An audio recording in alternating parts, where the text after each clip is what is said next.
Cuando se trabaja por proyectos, siempre se procura que estén presentes como dos vertientes, ¿no? Una vertiente más teórica, más explicativa, y otra vertiente más práctica, más experimental.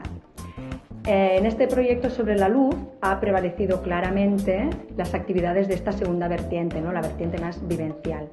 Y eso es básicamente porque de entrada nosotras no queríamos plantear un proyecto que mareara a los niños con un montón de conceptos teóricos que además en este tema no son nada fáciles de explicar a niños de 5 años, y en cambio era un tema que nos abría una infinidad de posibilidades prácticas, ¿no? Podíamos plantear muchísimas actividades empíricas, manipulativas, muy atractivas para los niños, como así así, ¿no?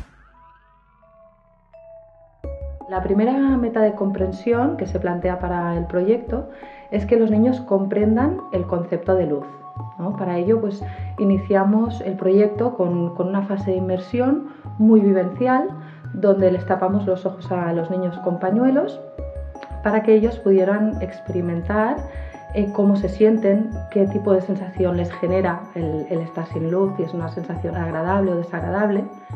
Fueron ellos dando sus opiniones sobre estos sentimientos y más tarde lo que hicieron fue quitarse los pañuelos y darse cuenta de que la clase estaba a oscuras y de que seguían sin poder ver nada, ¿no? Entonces allí en ese momento cuando se dan cuenta de que para ver no únicamente necesitan el sentido de la vista, sino se dan cuenta de la importancia de la luz, ¿no?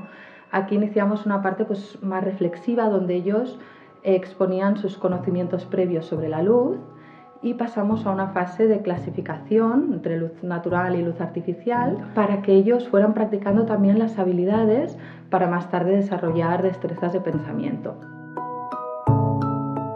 Luego pasamos a una fase mucho más manipulativa, más experimental, donde preparamos las dos aulas con diferentes actividades y ellos pues tenían que probar, experimentar, manipular libremente, jugar libremente con material diverso, como por ejemplo telas translúcidas, gelatina, papel de celofán, que lo combinaban con diferentes fuentes de luz, ¿no? Pues teníamos linternas, lámparas de lava, una mesa de luces, una luz ultravioleta, y consistía en que ellos libremente fueran combinando, fueran probando, fueran experimentando y probando el concepto de luz.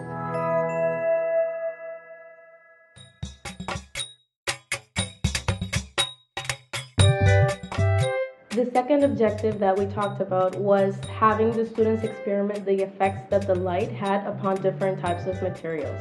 And for this, we created shadow and different lighting activities. And the very first one that we developed was the puppet show.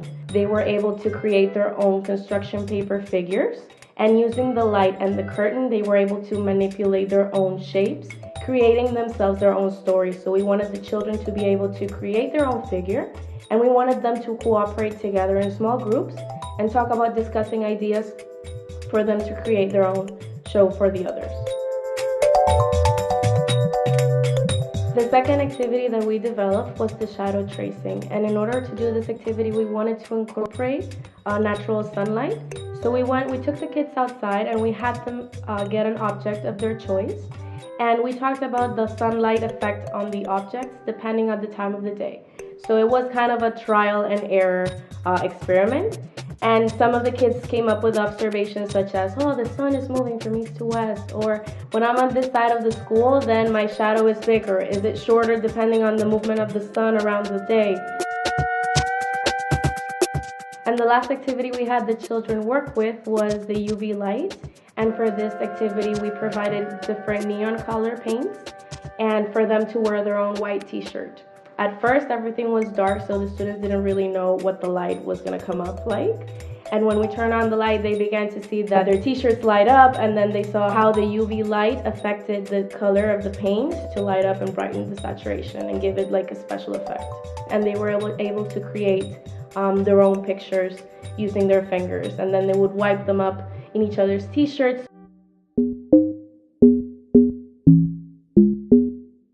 La tercera meta de comprensión era que los niños conocieran qué es un material transparente, un material translúcido y un material opaco, ¿no? Porque son conceptos, quizá transparente y opaco, intuitivamente los niños saben, pero queríamos cómo fijar bien estos tres conceptos.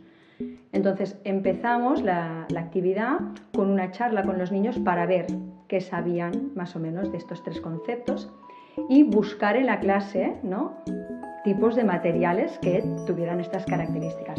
A continuación les dimos a los niños papel de celofán, papel de seda y cartulina para que fueran experimentando, ¿no? Y los veías pues así mirando a trasluz, qué veían, qué no veían. Y acabamos la actividad con una composición manual con los tres tipos de papel, ¿no?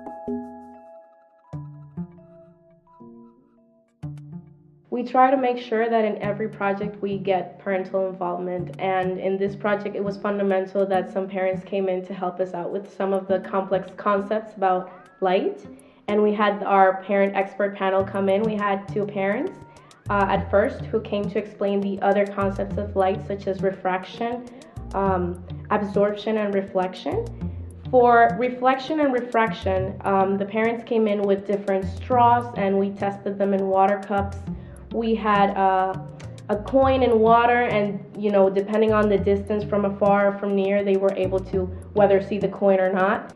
And for the other workshop for absorption and light decomposition, the parent came in and told us about color mixture, about LED light coding, and the addition of the different colors that came up to white as for light. Una de las actividades que nos gustaría mencionar es una charla que se tituló Una vida sin luz, y nos gustaría destacarla por el aspecto más de educación emocional, un aspecto que se está intentando trabajar mucho este año en el colegio, ¿no? Vino una familiar de un chico de la clase, que es una persona invidente. ¿Cómo se le puede ayudar a un ciego? Siempre hablándole, porque nosotros no vemos, pero sí que oímos. Y entonces no hay que coger, hay que preguntar, ¿quiere que le ayude?